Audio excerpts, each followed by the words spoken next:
नमस्कार, मी धनंजय जाधव, माझी पत्नी पूजा मोरे जाधव. आम्ही काश्मीर, श्रीनगर, पहलगाम या सर्व भागाच्या दौऱ्यावर फिरण्यासाठी आलो होतो. कालच आम्ही आलो आणि कालच नेमका हल्ला झाला. जसं की आम्हाला दुपारी हल्ला झाल्याची माहिती समजली. श्रीनगरमधील आर्मीचं जे मुख्य हेडक्वार्टर आहे 15 कॉर्प्स म्हणून, त्या ठिकाणी आर्मीचा बेस आहे. त्याचबरोबर आर्मीची सगळी यंत्रणा त्या ठिकाणी चालते. हॉस्पिटल जे आहे या भागामध्ये जर असे कुठले प्रकार घडले त्याच ठिकाणावरनं उपचार होतात, सगळ्या गोष्टी चालतात. त्या ठिकाणी काल आम्ही भेट दिली, सर्व गोष्टी पाहिल्या. आर्मी अतिशय दक्ष राहून त्यांचे हेलिकॉप्टर्स असतील ते सर्व गोष्टी तैनात करून ते सगळ्या गोष्टी करत होते. परंतु महाराष्ट्र असेल, देशभरातील जे पर्यटक या ठिकाणी आले त्यांच्यासाठी हा काळा दिवस होता. परंतु आर्मी, भारत सरकार, महाराष्ट्र सरकार हे सर्वजण यामध्ये जातीने लक्ष घालतात करतात. महाराष्ट्रातील, देशातील पर्यटक जे या ठिकाणी आले त्यांना आमची या व्हिडिओच्या माध्यमातून दोघांची विनंती आहे की आपण पॅनिक होऊन सगळ्या गोष्टी अजून सैरभैर होण्यापेक्षा एकमेकाला सहकार्य करू. आमच्या व्हॉट्सअप नंबरवरती जरी आपण संपर्क केलात तरी आम्ही देखील तुमच्या सेवेसाठी उपलब्ध आहोत. आज देखील दिवसभर आम्ही 15 कॉर्प म्हणून आर्मीचे जे हेडक्वार्टर आहे त्या ठिकाणच्या हॉस्पिटल यंत्रणेशी संपर्कात असणार आहोत.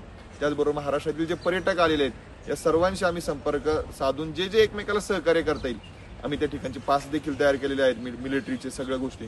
त्याचबरोबर महाराष्ट्राच्या मुख्यमंत्र्यांच्या देखील आम्ही संपर्कामध्ये आहोत. जेवढं आपल्याला एकमेकांना सहकार्य करता येईल ते आम्ही करू. लग्न झाल्यानंतर फिरायला जाण्यासाठी माझे पती धनंजय जाधव आणि आम्ही काश्मीरची निवड केली होती. कारण की काश्मीर आहेच एवढं सुंदर की आज महाराष्ट्रातून नाही, देशभरातून, जगभरातून लोक काश्मीर पाहण्यासाठी या सीझनमध्ये त्या ठिकाणी येतात.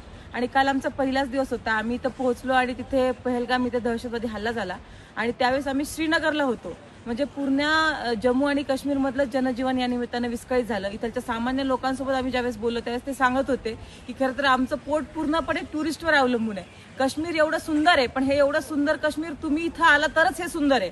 आणि तुम्ही जर इथं आलाच नाही तर या सुंदरतेनं आमचं पोट भरू शकत नाही. आणि म्हणून जगभरातले पर्यटक या ठिकाणी आले पाहिजे. कारण की ह्या लोकांचं म्हणणं आहे की आमची शेती फक्त वर्षातून 2च महिने पिकते आणि या 2 महिन्याच्या पिकावर आम्ही आमचं आयुष्य घालू शकत नाही. म्हणून पर्यटक आले पाहिजेत. इथलं तर जनजीवन विस्कळीत झालं. काल रांगा लांबच लांब 5-5, 10-10 किलोमीटर टुरिस्टच्या रांगा लागल्या होत्या. रस्ते बंद झालेले होते. देशाचे गृहमंत्री अमित शहाजी काल 15 कॉर्प हे जे श्रीनगर इथलचं आर्मीचं कॅन्टोन्मेंट आहे त्या ठिकाणी आलेले होते. आणि योगायोगानं महाराष्ट्राचे जे ऑफिसर इथं आर्मीमध्ये काम करतात ते आमच्या परिचयाचे असल्यामुळे, भाऊच्या आमच्या परिचयाचे असल्यामुळे आम्ही त्या ठिकाणचा पास काढला. कारण की कॅन्टोन्मेंटमध्येच ह्या सगळ्या डेड बॉडीज येत होत्या आणि कॅन्टोन्मेंटमध्येच जे घायाळ लोक त्या निमित्तानं त्या ठिकाणी होत होते ते सुद्धा त्यांना तिथंच आणलं जात होतं. आणि गृहमंत्री देशाचे अमित शहाजी त्यांची मिटिंग सुद्धा त्याच ठिकाणी होणार होती. आम्ही तातडीनं त्या ठिकाणी जाऊन अनेक लोकांची मदत करण्याचा प्रयत्न केला, हॉस्पिटलला भेट दिल्या. त्याचबरोबर राज्याचे मुख्यमंत्री आदरणीय देवेंद्र फडणवीस साहेब यांच्यासोबत सुद्धा भाऊ संपर्कात आहे. आणि सगळ्या शासनासोबत महाराष्ट्रामध्ये जी लोक या ठिकाणी आहेत त्यांना मदत करण्याचा आम्ही प्रयत्न करतोय. फक्त महाराष्ट्रातल्या जनतेला एवढं सांगायचं की पॅनिक होता कामा नये. आपण ज्या ठिकाणी आपण आहोत त्या ठिकाणी आपण थांबलं पाहिजे, सुरक्षित राहिलं पाहिजे. आणि ज्यांना संपर्क करायचा असेल तर भाऊंचा नंबर वर तुम्ही व्हॉट्सअपला फोन करू शकतात. कारण की इथं फोन चालत नाहीयेत. कारण की इथं आपल्या इकडचे सिम कार्ड चालत नाही, त्याच्यामुळे एकमेकांसोबत कॉन्टॅक्ट होत नाही. पण आम्ही वायफायच्या रेंजमध्ये आहोत, त्याच्यामुळे आमच्या फोनवर तुम्ही व्हॉट्सअपला कॉल करू शकतात. आपण एकमेकांना मदत करू. इथलचे जे स्थानिकचे लोक आहेत श्रीनगरचे, जम्मूचे, हे सुद्धा एवढे प्रेमळ, यांना भाईचारा पाहिजे, यांना हिंदू मुस्लिम एकता पाहिजे. ही लोक सुद्धा ताकदीनं आपल्या पर्यटकांसाठी रस्त्यावर उतरलेली आहेत. अनेक वेळा ते म्हणतात आम्ही तुमच्यासाठी जीव देऊ, पण पर्यटकांवर आमचं पोट आहे, आम्ही तुम्हाला सुखरूप पाठवू. अशा परिस्थितीमध्ये एकमेकांना साथ देऊ आणि ह्या ज्या दृष्ट प्रवृत्ती आपल्या देशावर पडतात त्याच्या विरोधामध्ये आपण सगळेजण सगळा जात धर्म बाजूला ठेवून एकजुटीने लढू, हाच संदेश देण्यासाठी आम्ही चाललोय.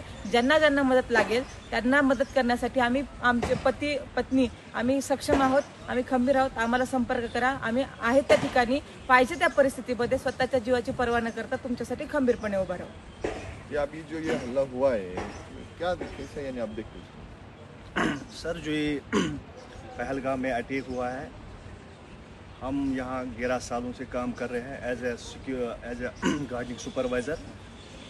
ये इंसानियत के ख़िलाफ़ है. ये लोग यहाँ आते हैं, ये हमारी रोजी रोटी है. कहीं घर चलते हैं इसी काम पे घर चलते हैं. ये बहुत अफसोसनाक वाक़ा है. कल से हमने टोटल कुछ भी बिल्कुल ये कंडम हम करते हैं. ये इंसानियत के बिल्कुल ख़िलाफ़ है. मैं शरीक है क्योंकि कल शाम से हमारी घरों में मातम सा मातम, क्योंकि ना सोशल मीडिया हमने देखा, ना कुछ देखा.